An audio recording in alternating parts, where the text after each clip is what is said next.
मध्य प्रदेश के हरदा की पटाखा फैक्ट्री में कल हुए ब्लास्ट में 4 महिलाओं समेत 11 लोगों की जान अब तक जा चुकी है। हादसे में 204 लोग जख्मी हुए हैं, जो भोपाल, नर्मदापुरम और हरदा के अलग अलग अस्पतालों में दाखिल करवाए गए हैं। पुलिस ने विस्फोटक अधिनियम के तहत फैक्ट्री मालिक समेत 3 आरोपियों को गिरफ्तार कर लिया है। इस जबरदस्त ब्लास्ट में आसपास के कई घरों के शीशे टूट गए। तस्वीरें आप देख रहे हैं जहां पर धमाका हुआ है, किस तरह की वहां परिस्थिति पैदा हुई है। सब जगह हर तरफ सिर्फ मलबा ही मलबा नजर आ रहा है। मलबे भी मलबे में अभी बताया जा रहा है और भी शव होने की आशंका जो है वो जाहिर की गई है। एनडीआरएफ और एसडीआरएफ की टीमें जो है वो लगातार मौके पर राहत और बचाव के काम में जुटी हुई है। हरदा में सेना की मदद भी ली जा सकती है, ऐसा माना जा रहा है।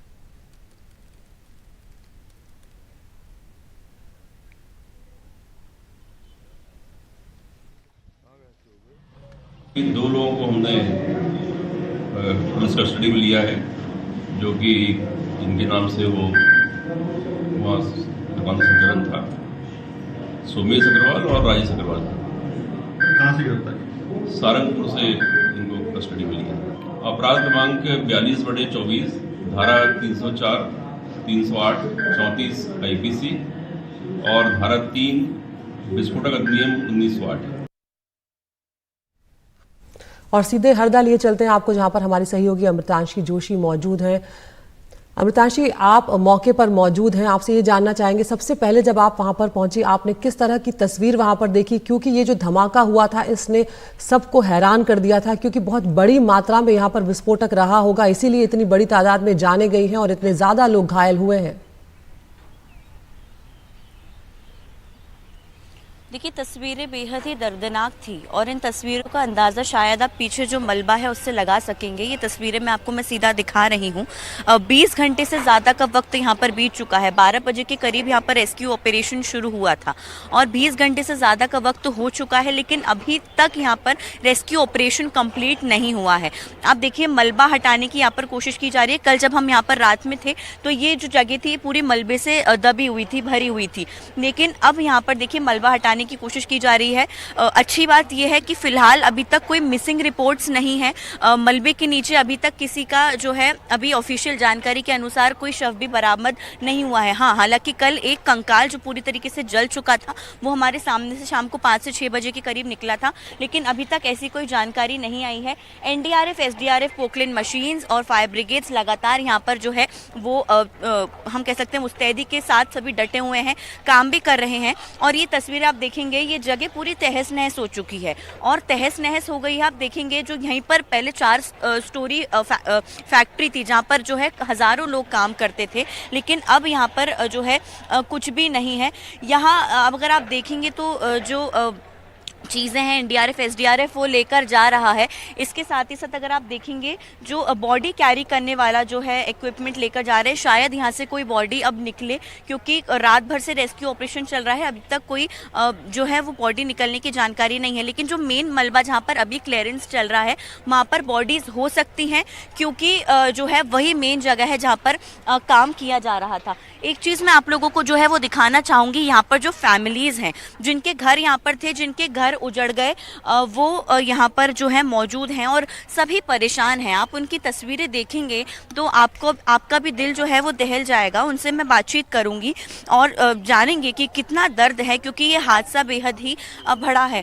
आपसे जानना चाहेंगे, आप लोगों का घर यहीं पर है? यही घर है हमारे, स्टार्टिंग के यही घर है। बिल्कुल। जब हादसा हुआ क्या उस समय जो है सिचुएशन थी? आप लोग भागे कैसे, अपनी जान बचाई? क्योंकि कई लोगों ने इस हादसे में अपनी जान गंवा दी। सब लोग भागे थे। जैसे हादसा हुआ, पहला उधर धमाका हुआ था, तो जैसे पता चला सब लोग भागे। आपको लगी भी है ना? ये इससे ही लगी है? चाचा जी को लगी है। तो पीछे से पत्थर और आग के गोले फेंकाए, उसमें सब हमें ठुका है और ये सब लगी हुई है। हम ऐसे होंदे गिर गए पूरे। अच्छा। तो पीछे से पीछे पत्थर और गोले फेंकाए, तो हम वो गौशाला के पास भागे, वहाँ तक फेंकाए थे, तो हम वहाँ सब भागे, परिवार के सब घायल हो गए। इनके हाथ में भी ये गोला फेंकाया था और पत्थर, तो ये मिसेज है हमारी, मिसेज है, इनको भी लगी है और सबको लगी है, परिवार के छोटे भाई। आपको भी लगी हुई है आंटी जी? उस समय क्या डर तो लगा होगा जब भाग रहे होंगे, समय नहीं मिला? कुछ दिख ही नहीं रहा था हमको, आगे धुआंधार, ऊपर से नीचे से धूल, ऊपर से धुआं, कुछ दिख ही नहीं रहा था कि किधर भागना है और किधर क्या करना है। हम तो सिर्फ वो तो जैसे आपकी फैमिली में सब बचे हुए हैं, कोई कैजुअलिटी तो नहीं है, कोई सब लगी है चोट, बाकी सब सुरक्षित है। आपका घर पूरा बर्बाद हो गया, कुछ नहीं बचा? बर्बाद हो गया हमारा, उसमें जो माल था हमारा सामान जेवर रकम वो भी सब लोगों ने निकाल लिए, कैसे लाकर तोड़ ताड़ के निकाल लिए, गोदरेज वगैरह के सबके सामान निकाल लिए हमारे। प्रशासन ने कोई मदद की बात कही है आप लोगों को? अभी कुछ नहीं है, अभी कल से कुछ। अभी आप लोग रात में कहाँ रुके थे? हम हमारे अस्पताल में रुके थे। अंकल जी आपको भी लगी हुई है, आपको भी काफी, ये देखिए ये इस हादसे के जख्म के निशान है। क्या उस समय क्या सिचुएशन हो गई? अरे वो तो भागे, जान बचा के भाग लिए, कुछ दिखा नहीं रहा था, पथराव इतना था कि 600 मीटर तक पत्थर लगे हमारे को। ये एक 1.5 कुंटल की सिला मकान के ऊपर से यहाँ पे फेंकाई है, पीछे प्लाट पे 400 फीट सिला फेंकाई है, मतलब वहाँ से गोडाउन से। आप लोग क्या करेंगे? आपका घर बर्बाद हो गया, कुछ मदद भी नहीं? हमारे को कुछ समझ में नहीं आ रहा क्या करेंगे। 8 भैंसे वो मैंने देखा था तस्वीरें जी। ये जानवर पड़े ना की जले पूरे सामने। आपको भी लगी हुई है? आपको भी जो देखिए पैर में जो है इनको भी लगी हुई है, काफी ज्यादा यहाँ पर जो है लगी हुई है। भागने का समय भी नहीं मिला होगा? कुछ भी नहीं मिला हम लोगों को, ना तो भागने का ना कुछ दिख रहा था, कैसे भागते, फिर भी भागे हम लोग, इधर उधर गिरे पड़े फिर भी उठ के भागे। हादसा हो गया ये। बिल्कुल अमृतांशी। हाँ, ये क्या इलीगल तरीके से चल रही थी आप लोगों के घर के सामने? इलीगली चल रही थी और क्या, वो तो शुरू से इलीगल, वो मानता ही नहीं था। बिल्कुल देखिए कहीं ना कहीं सिचुएशन बहुत ही टेंस थी, जैसा कि लोग बता रहे थे कि 3 से 4 मिनट में ये पूरा हादसा हो गया, ना भागने का समय मिला, जैसे तैसे जान बचा के भागे तो उसमें भी जो है वो लग गई। और अगर आप यहाँ पर तस्वीरें देखेंगे तो तस्वीरें और भी भयावह हैं, शायद ही विचलित कर देंगी। जो अगर आप ये तस्वीर जो है, एक गाय आपको दिख रही होगी, वो सिर्फ वहाँ पर जो है वो उसी उसमें है, पूरी तरीके से जली हुई। और ये हालत जो है बहुत ही बुरी यहाँ पर तस्वीरें देखने को मिली हैं जी। बिल्कुल अमृतांशी, और जो लोग बच गए हैं वो राहत तो मना रहे हैं, लेकिन जो आसपास जिनके घर थे वो पूरी तरह से नष्ट हो गए हैं, बर्बाद हो गए हैं, वो भी यहाँ पर साफ तौर पर नजर आ रहा है। अमृतांशी आप बने रहिए हमारे साथ, किस तरह की घनघोर लापरवाही है ये, इस पर भी हम यहाँ पर बात करेंगे कि ये जो पूरा मामला है, लापरवाही और सरकारी अफसरों की मिली भगत से जो जुड़ी हुई बेहद चौंकाने वाली जानकारियां भी इस पूरे मामले में सामने आई हैं। इस फैक्ट्री में पहले भी धमाका हो चुका है, ये जानकर आपको हैरानी होगी, और किस तरह से कानून को ताक पर रखा गया। 2017 की बात है जब 2 दशक से ये चालू पटाखा फैक्ट्री जो है उसने लाइसेंस जो है जारी रखने का आवेदन दिया था।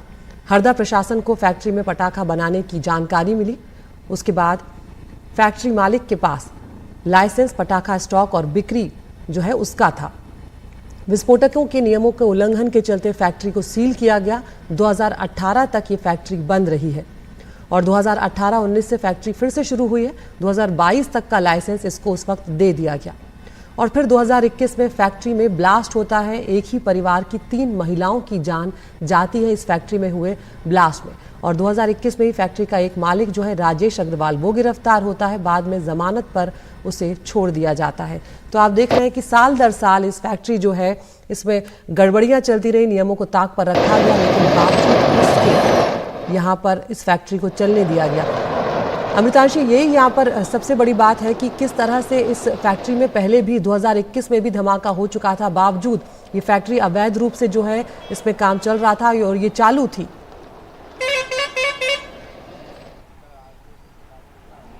देखिए समझ नहीं आता है ये किसकी मिलीभगत है, प्रशासन के अफसरों की है, राजनीतिक दलों के जो पॉलिटिकल प्रेशर्स होते हैं, राजनीतिक दलों के लोगों का साथ होता है, या फिर उनकी। ये फैक्ट्री एक ऐसी जगह पर सिचुएटेड है, अभी भी मैं आपको दिखा दूं जो ये लोग बता रहे थे, रिहायशी इलाके के बीच में।